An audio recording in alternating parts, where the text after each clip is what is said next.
right. It is the return of According to Callus. This is going to be episode 166. We're going to kick off the new year with a brief, short intro.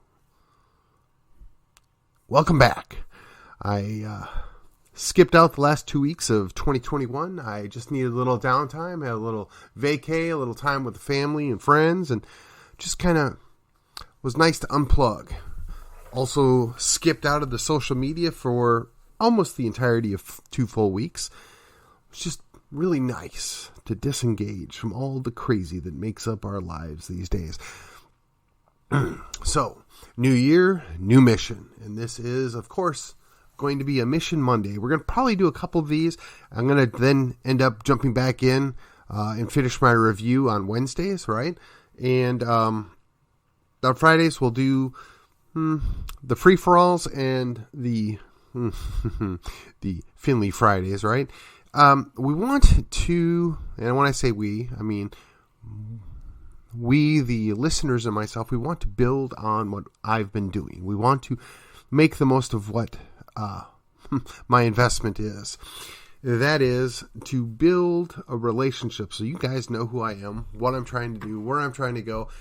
And quite frankly, I would really like your help. I would really like y'all to put in the good word, to, I don't know, share the show, like the show, tell your friends. I mean, it's not like this is super expensive or anything, but it's not like I'm making money doing it either. So for right now, I am just trying to make sure that I'm giving you good content, things to think about, things that are of interest, and most of all, to be just a little bit entertaining so that I'm not wasting your time.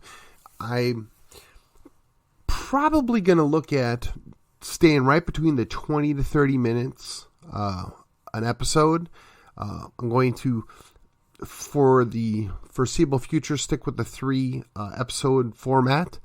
Probably by next quarter, I'm going to amp it back up to going 4 times a week. That is the current plan. Just kind of had to reconfigure some things. There's a lot of unknowns that I'm dealing with right now. Until those get sorted out, we've just got to go with that. So, in the spirit of the unknowns and the right now, talking about the mission. So I got 3 points I want to touch on. The first point is going to be right now. The next point is going to be next moves. And the third point is going to be next generation. So right now, I spent the last 2 weeks of the last year on occasion just thinking about, where am I? And I don't mean just geographically. I mean, where am I? Where am I in my life? Where am I in my trajectory of what I wanted to be doing at this point in my life? Where am I at as far as career? Where am I at as far as where are my grown children? You know, I'm trying to factor in all these things so I can start making some moves, right? And when I'm saying where am I at, it also has to fit together with where are my friends, where are my allies at, and how do I best assist them, protect them, and quite frankly, defend them is more important than assist at this time, in my mind. Because there's a lot of crazy going on right now, and I don't see that it's going to get much better anytime soon. So that being said, once you've got an evaluation of where you are, right, what's your place, then you can think about, well, where do you want to go? What's your next move? Okay, so a couple of different things that I'm looking at is, I don't know how things are going to play out politically for me in the immediate future. I took a step back and a step to the side, kind of let some things sort themselves out. It wasn't my first choice, but I think that was what was best for my family. I think it's what's best for me personally. Just those unknowns, right? Those quantities of information that are lacking that can cause you all sorts of headaches. And I don't want to overcommit myself. And that's, I think, one of the pitfalls I fell into last year is I had overcommitted on a couple different things, and it kind of really made it challenging to do a good job on everything I was in. And I don't want to do that again. And I did make some decisions that allowed me to scale back my involvement in a couple of things. And it did allow me to reconsider whether or not I was in the right spot at the right time. And now that I've made those changes and I've scaled back, I'm getting ready to get back involved in a couple of different things that I had purposely disengaged from for a period. Everybody's got to take a little time out of certain things. It gives them a clearer understanding of what's going on. So, next moves. I think that I can look forward to being re-engaged, if you will, directly in party politics. I think that allowing myself to not have a role that I'd held for about 8 years ultimately did not do me a good service this last year and a half. We're going to fix that. I'm not sure exactly how that's going to all play out, but I'm confident that once that's resolved, that'll get me pointing in the right direction. Number 2, I'm trying to find the best outlet for my spiritual growth. For a long time, I was involved with youth ministry. I thought that the normal direction to go after that was perhaps going to college ministry or maybe going to the men's ministry. Right now, I don't know that that's the proper time and fit. And I think a lot of that has to do with just the general disillusion, if you will, of some of the things that have gone on in the last year and a half, courtesy of COVID. Just been very disappointed at the American church as a whole, and from time to time, my own church specifically. And I'm not going to go into that in detail, but I have to find out what the right way to deal with it is. So going forward, I might have to revisit the book club issue. I really thought, a few years back when I first started this, that was the trajectory I was looking at, but that got put aside because I had a few too many things going on at the point. And I think I'm going to revisit that idea. I think digging out a book or 2 or 3 over the course of, 9 months and going over them maybe once a week with a dedicated group of readers to kind of reinforce the ideas of liberty, where they come from, what they mean, not so much in a entirely clinical view, but more as a practical application or understanding. Excuse me. I think that would be beneficial for all involved. And I'm going to kick that idea around with a couple people that I think expressed interest the last go round and see where that goes. Next thing is I'm going to get re-engaged in one of the clubs, I think. I think that there is a definite need to look at filling some holes that we've left behind. Whenever you're dealing with politics, whenever you're dealing with clubs, there's always the temptation to make it about you. There's always the temptation to try and control certain things, to put your stamp of approval on it, if you will. And there's nothing wrong with that until it becomes detrimental to those around you. And I want to be involved in a group that is cognizant of that and really doesn't look like they're going to go down that road, I guess would be the best way to put it. So that's going to give me an opportunity, I think, to perhaps express myself a little more publicly and build on my skill sets that I have. Apologize, I got a little scratch in the throat on the trip. I think it's just a little tonsillitis thing going on right now, so excuse the coughs there. Third point, next generation. Here is the key element.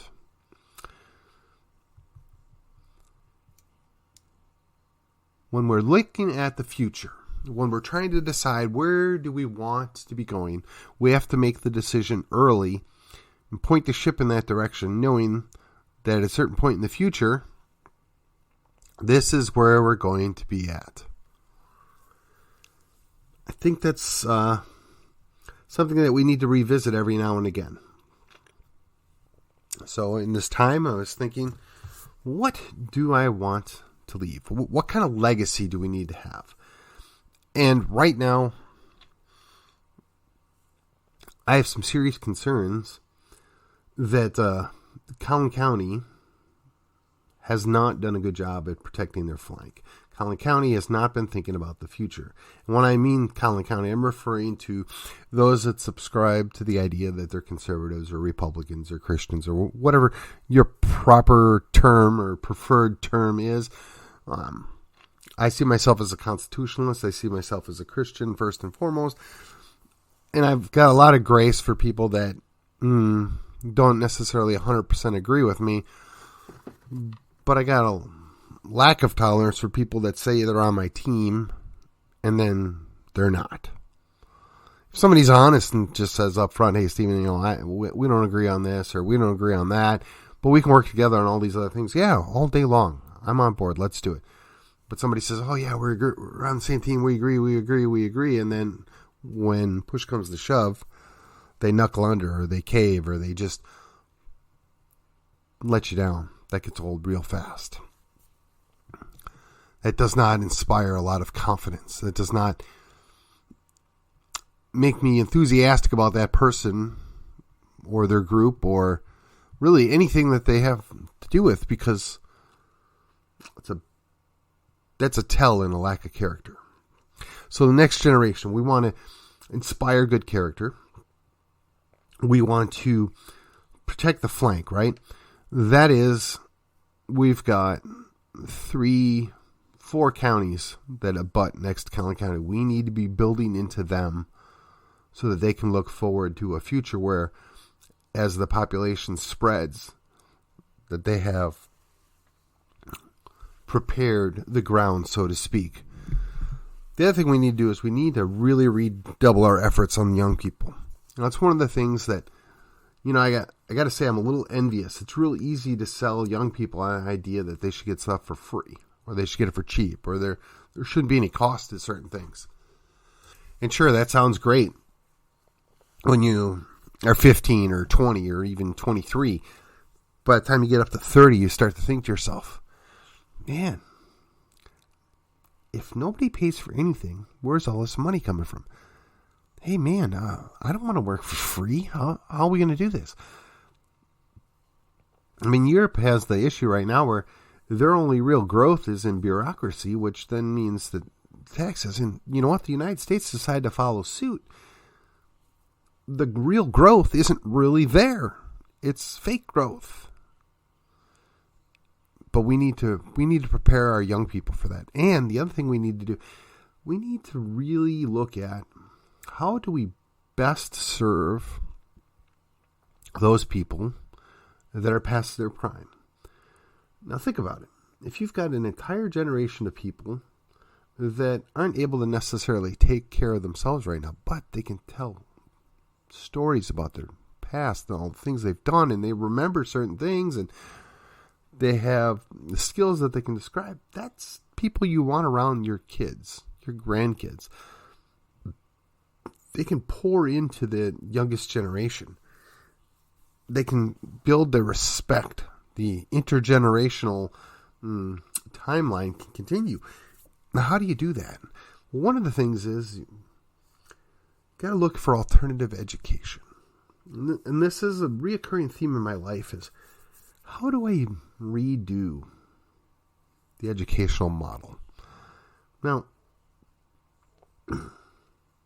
I'm interested in the local school board because it's the local school board and it's the city I live in. But the reality is I don't think that government schools are getting things done in a way that's beneficial for society. Now, it may be better than nothing, and it may be better than some really bad schools. But the reality is we're just not serving the people that we're taxing. The reality is that there's not a outcome that is long-term feasible. Indeed, we're priming people to go off to a college that will largely give them a degree that is worthless compared to the amount of debt they've taken on. So how do we do that? How do we rethink society to where we can build upon the idea of individualism, but also cooperation? How do we flesh out the idea of interconnected dependence, but independent thought and action? How do we look at organizing something in such a way that there's nobody that has to be coerced to do the right thing? They're doing the right thing because they know it's the right thing and they can see the mutual benefit all around. These are the things that we're lacking. Now, I'll be the first to say that man is fallen. Man is inherently not good. But just because man is inherently not good doesn't mean on occasion good things don't happen. It doesn't mean that we can't reward good behavior. Indeed, that is one of the sole purposes of government, is to punish the wicked. And the absence of punishment is in itself sometimes a reward. But then when you tax people for being successful, when you tax people for showing initiative, you're punishing them. So perhaps you're looking at the wrong role of government when you're punishing people for being productive. You're supposed to punish people for doing wrong things. Again, different things to look at. And these are all things that could be discussed in the aforementioned book club. So, the next generation, we have to build that out. And the other thing that really seems to be getting lost is the idea of transferable skills. Now, I read a post, which was in a website, which talked about the idea of a wood-lined well versus a concrete well. And long-term, which is better for, I guess in this instance, it was the family that is going to maintain it. The idea being is, if you had a concrete-lined well, and you don't have to do anything to it for, say, 60 years or 75 years, and you get 3 generations removed, there's nobody alive or around that's able to describe how to properly maintain or take care of it or fix it even. But if you had a wood-lined well, because every 15 or 20 years you have to take it apart or repair it or just do the maintenance work, that was something that would be passed down from generation to generation. It's a recurring skill. And while there is a good argument to be made for that, and in conceptual understanding that makes sense, but if you're working with more than one well that is made of concrete, or for instance masonry, you can rotate those and you can schedule them out differently so that potentially every generation you're relearning that. So I think in theory, the author was looking at the idea that if you do something so well that it outlasts the designers, it outlasts the builders, that people forget. And I mean, we look at how they built for instance, the Eiffel Tower, or perhaps most of the skyscrapers, 100 some years ago. I don't think there's a man alive today that would be willing to do what was necessary to build something just like that. For one thing, you can say it was extremely risky, but when you look at the number of people that actually, in fact, died in the completion of all those skyscrapers, that's really not that high. I mean, I wouldn't want to be the guy that sacrificed his life. I'm not, making light of the fact that people died. Just trying to point out, on the grand scheme of things, far less people died building skyscrapers than various other things, or even properly building a road. Now, I know they have engineers and they have computer programs and, all this extraneous stuff that will tell people how to do it. But the actual understanding and the methodology and the baseline ideas, are there enough people that actually know how to do that? I mean, we've got machines that can lay down roadbed and tear up roadbed, and nobody has to actually do a thing. But does anybody actually understand what's going on there? What's the function? What is it that we're accomplishing? I mean, yes, I know we had a nice clean road when it was done, but if nobody actually understood the preparation that was at work or the formularies that were used to properly bind the ingredients together, are we really better off? Yes, it's cheaper. Yes, it's more efficient, but it's leaving something out. There's a gap there. And that's one of the things I'm looking at, right? People have talked about for decades industrialization and how we're going to get to the point where we don't have to work a real job because everything will be so cheap and easily obtainable. But I've yet to see how that's feasible. I see they make the argument based upon AI, based upon robotics, but somebody's got to make the robots. And at such point that the robots can make themselves, that really calls the question to mind, what purpose do humans have then? That should be disturbing. There's all sorts of science fiction novels, movies, and stories that circle around the idea that man ceases to have a purpose. Now, as a believer, we can say, well, we were created and we always have a purpose. Likewise, we acknowledge there was a purpose for government or a company or a family. But if you don't understand what it's there for, if you don't understand the rationale behind it, you fail to see the need. You fail to understand the importance. That's what I'm concerned about. That's why we have to think about the next generation.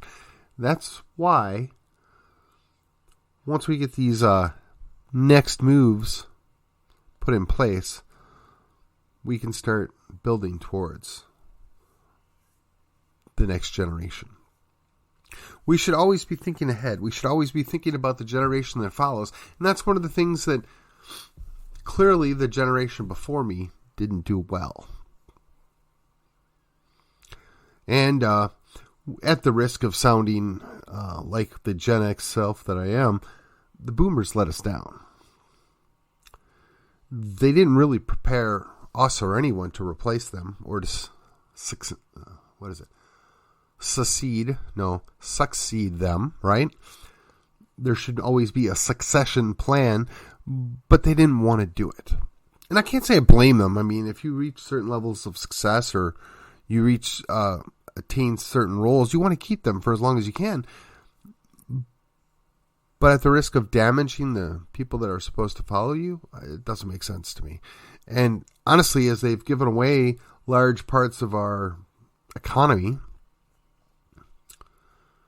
I often wonder if it wasn't on purpose.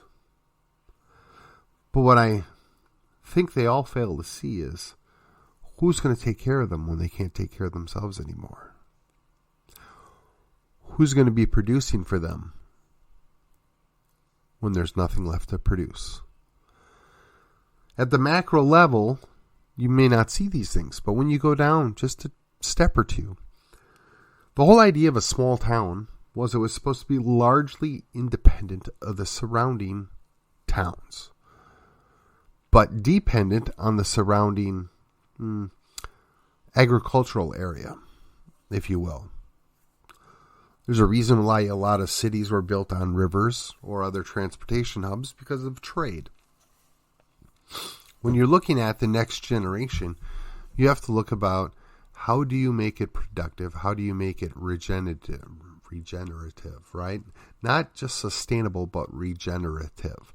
Now that's kind of like I wouldn't say the newest thing, but it's a newer concept within agriculture. It's a newer concept within various spaces, if you will.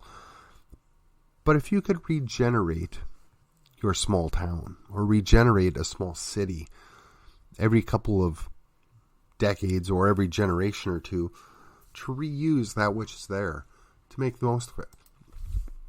You know, a skyscraper that's 60 years old may become a major challenge, but if you have a multi-generational home, or you have perhaps even, you know, a multi-unit building, and I'm not talking about a 100-unit apartment complex where there's 6 of those complexes and you have, you know, 600 units in, you know, quarter mile, what are we talking about? A couple of acres, right? I'm not talking about something like that. I'm talking about where perhaps you have a couple of the old school storefronts, right? The front of the building's a storefront, upstairs where the family lives, and in the back part is maybe a little apartment, and then in the back part of the storefront is actually like a warehouse or, you know, production area. That was a way that where you lived became a production or a producing function as opposed to just a cost. Likewise, when you had a homestead, the home actually was a production center rather than just a cost. But when you lived in the suburban world, your home is your castle, but it is nothing more than just a big cost, a suckle of your money, if you will. Which, don't get me wrong, I've really enjoyed it. But now as I'm getting a little older, getting a little wiser, if you will, I want to look at where can I live to where I can produce something to offset the cost of living there. Now, maybe that incorporates purchasing a small building and converting the building to have multi-functions. Maybe it means that you find something that is a suitable area to grow certain things or raise certain things. I'm not sure. But these are part of the next generation thoughts. These are the things that we're looking forward to in the next couple of years. How do we best play this out? Not just for my kids, but my grandkids. And you should be thinking the same way. Well, I've now exceeded the time I plan on putting in this, and my throat's about ready to give out on me here.